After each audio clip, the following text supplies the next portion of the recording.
Assalamualaikum warahmatullahi wabarakatuh. Di video kali ini kita akan belajar mengenai perbandingan trigonometri sudut-sudut berelasi. Apa sih relasi itu? Ya, relasi adalah hubungan. Nah, sudut-sudut berelasi itu adalah sudut-sudut yang berelasi atau berhubungan dengan sudut-sudut yang lain. Sebelumnya, kita akan bahas terlebih dahulu tentang kuadran. Nah, apa itu kuadran? Lebih mudahnya gini, kuadran itu sumbu X dan sumbu Y, tapi berupa sudut. Nah, di sini 0 derajat, kemudian 90 derajat, 180 derajat, 270 derajat, dan ini 360 derajat. Gitu ya. Jadi artinya 0 derajat itu sama dengan 360 derajat. Jadi, kalau kita muter sejauh 360 derajat, itu akan kembali lagi ke titik awal. Akan kembali lagi ke titik 0 derajat. Paham ya? Oke. Daerah ini disebut sebagai kuadran 1. Kalau yang ini kuadran 2. Kuadran 3 dan kuadran 4. Nah, di trigonometri itu kan ada sin, cos, dan tangen ya. Utamanya itu, walaupun ada sekan, kosekan, dan kotangan. Nah, kita harus selalu ingat nih, nanti di kuadran 1, dari sudut 0 sampai 90, itu nilainya selalu positif.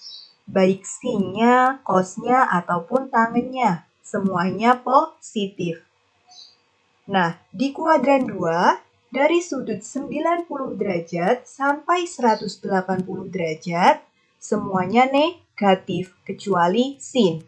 Jadi, di kuadran 2 yang positif hanya sin, yang lainnya negatif. Nah, misalkan nilai dari cos 100, pasti negatif.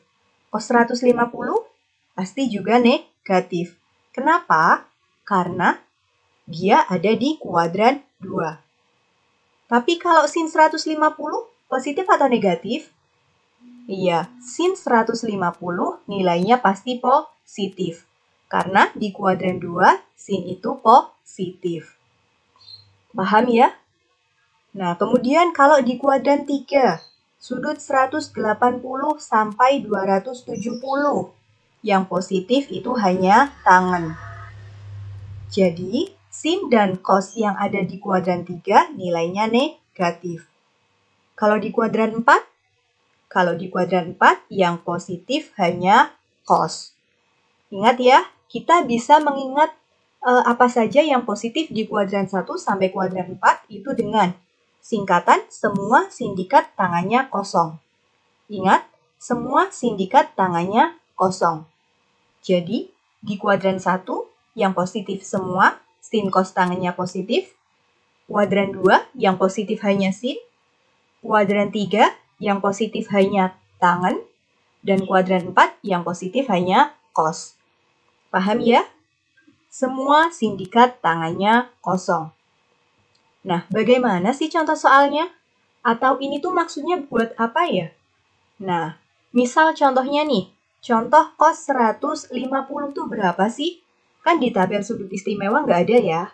Di tabel sudut istimewa itu kan hanya sampai 90 derajat. Nah, kalau seperti itu berarti nanti kita pakai sudut berelasi, gitu ya. Tapi ingat, ada catatannya.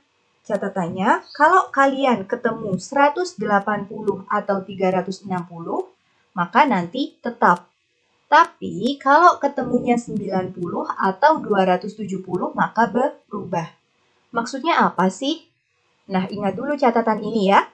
Kalau 180 atau 360 tetap, kalau 90 atau 270 maka berubah. Kita lihat dulu ke contohnya ya. Contohnya cos 150. Nilai cos 150 berapa sih? Kan nilainya nggak ada ya di tabel sudut-sudut istimewa. Maka kita menggunakan sudut-sudut berelasi. Nah, kita mau pakai yang mana nih? Yang tetap atau yang berubah? Pertama, kita coba pakai yang tetap dulu ya. Kita pakai yang 180 atau 360. Cos 150 derajat. sama dengan, nah 150 derajat itu lebih dekat ke yang mana? Lebih dekat ke 180 atau 360? Lebih dekat ke 180. Berarti di sini cos 180 dikurangi berapa supaya hasilnya 150? Berarti dikurangi 30. Nah, kita fokus ke nilai akhirnya. Nilai akhirnya yaitu 30, karena ini ujungnya 30. Berarti sama saja nilainya dengan cos 30. Berarti artinya cos 150 derajat itu sama dengan cos 30 derajat. Ingat, kalau ketemu 180 berarti tetap tidak berubah. Artinya apa? Yang tadinya cos, ya tetap cos. Kalau tadinya sin, ya tetap sin. Paham ya? Nah, sekarang kita lihat untuk nilai positif dan negatifnya. 150 derajat ini di kuadran berapa? Di kuadran 2. Letaknya di antara 90 sampai 180. Nah, di kuadran 2, yang positif itu apa? Yang positif sin ya. Nah, berarti selain sin, nilainya negatif. Soalnya di sini kan cos, berarti di sini nilainya negatif. Nah, cos 30 itu sama dengan setengah akar 3. Berarti di sini nilainya adalah negatif setengah akar 3. Jadi, cos 150 derajat sama dengan negatif setengah akar 3. Paham ya? Itu kalau kita menggunakan yang tetap. Bagaimana kalau kita menggunakan yang berubah? Nah, kalau menggunakan yang berubah, berarti cos 150 derajat sama dengan 150 lebih dekat kemana? 90 atau 270? Lebih dekat ke 90 ya. Berarti di sini cos 90 derajat ditambah berapa supaya hasilnya 150? Berarti ditambah dengan 60. Nah, kita fokus lagi ke nilai akhirnya. Nilai akhirnya berapa? Nilai akhirnya berarti 60 ya. Nah, berarti artinya cos 60 derajat. Paham ya sampai sini? Nah, perhatikan lagi. Kita kan tadi menggunakan 90 ya. Nah, kalau 90 berarti berubah. Berubah jadi apa? Nah, berubahnya di sini kalau sin berarti berubah jadi cos. Kalau cos berubah jadi sin. Berarti cos 150 sama dengan negatif sin 60. Kenapa negatif? Karena 150 derajat ini ada di kuadran 2. Di kuadran 2, cos nilainya adalah negatif. Karena di kuadran 2 yang positif hanya sin. Maka kalau cos di sini jadi negatif. Sin 60 nilainya berapa? Setengah akar 3. Maka cos 150 derajat sama dengan negatif sin 60 derajat. Sama dengan negatif setengah akar 3. Nah, hasilnya sama kan? Inilah yang disebut dengan sudut berelasi. Ini berlaku untuk sudut berapa saja, gitu ya.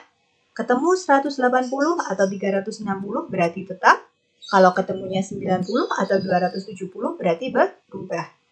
Nah, perubahannya apa sih? Perubahannya seperti tadi ya. Kalau sin berarti berubah jadi cos atau sebaliknya. Dan kalau tangan berubah jadi tangan atau sebaliknya. Seperti itu ya. Selanjutnya, yuk kita kerjakan 2 soal berikut ini. Yang pertama sin 210 derajat. Dan yang kedua tangan 120 derajat. Kalian bisa tuliskan jawabannya di kolom komentar. Terima kasih. Wassalamualaikum warahmatullahi wabarakatuh.